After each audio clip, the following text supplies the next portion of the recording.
Hello everyone, Coming Clean here. The new mainline Sonic game is called Sonic Frontiers and is set to release at an announced date later this year. This game takes a new direction compared to previous titles in several various ways. For starters, the setting is much more realistic than what we're used to in 3D Sonic games, and the game also takes place in large open zones with much calmer soundtrack and a mysterious approach to the narrative in the game. What is also new is the combat system that I, in this video, will do my best to break down based on what we know so far. Let's get right into it.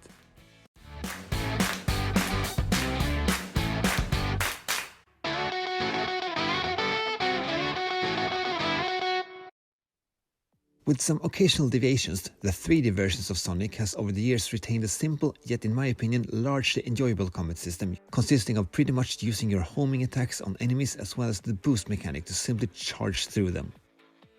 Enemies have been part of the level design more than anything, offering means of accessing alternate routes and testing your reflexes. In Sonic Frontiers, things changes significantly as Sonic has several moves at his disposal and he is regularly forced to engage his enemies in a more stationary manner than what we're used to. While there is still a lot we don't know, thanks to IGN'S combat gameplay showcase and hands-on preview, we at least have some info to go on. I'll leave links to both of their videos in the description. Now let's take a look at Sonic's new moves.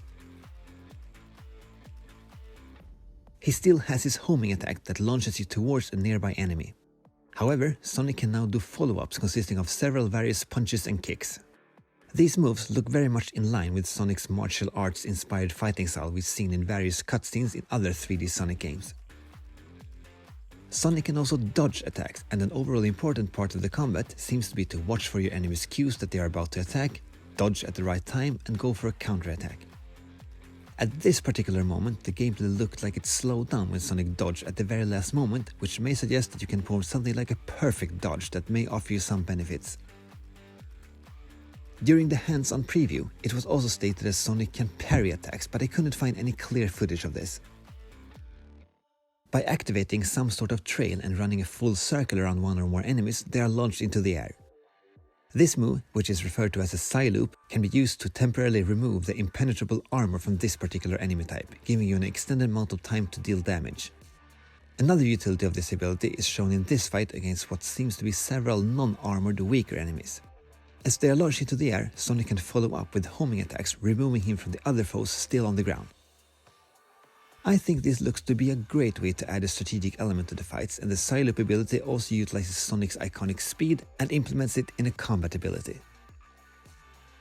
The limited info in the hands-on preview strongly indicates that IGN was not allowed to talk about everything they experienced, but at least we know that there will be a leveling system in which you can unlock new abilities for Sonic.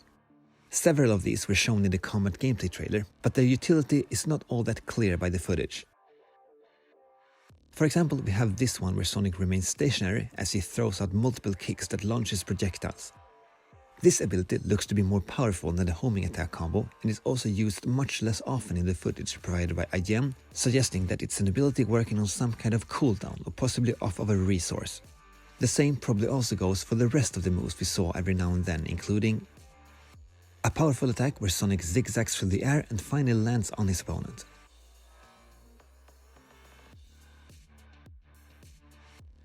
Another similar move where Sonic flies in a backwards loop and drops down on his foe with a kick. And also this whirlwind-like skill that, in contrast to the other special abilities, seem to be an AoE attack. Lastly, we saw a fight against a huge enemy where Sonic used many of the abilities previously shown in the footage. The reviewer did have some issues with the execution of this boss fight, but it did look pretty awesome when the entire creature turned into what could more or less be a section of any of the previous Sonic 3D games. Opinions have been a bit all over the place from what we've seen of the combat in Sonic Frontiers so far, but personally, I'm actually optimistic. I think that Sonic's character and fighting style from the previous 3D titles look to have been translated well into an open-world action game. You are of course more than welcome to disagree with me in a respectful manner in the comment section. I would love to hear people's opinions, so feel free to leave your thoughts. That's all I had for today. You are more than welcome to subscribe for more content about Sonic games and other related franchises. That is however it for this video. Thank you very much for watching. My name is Coming Clean and I will see you next time. Take care!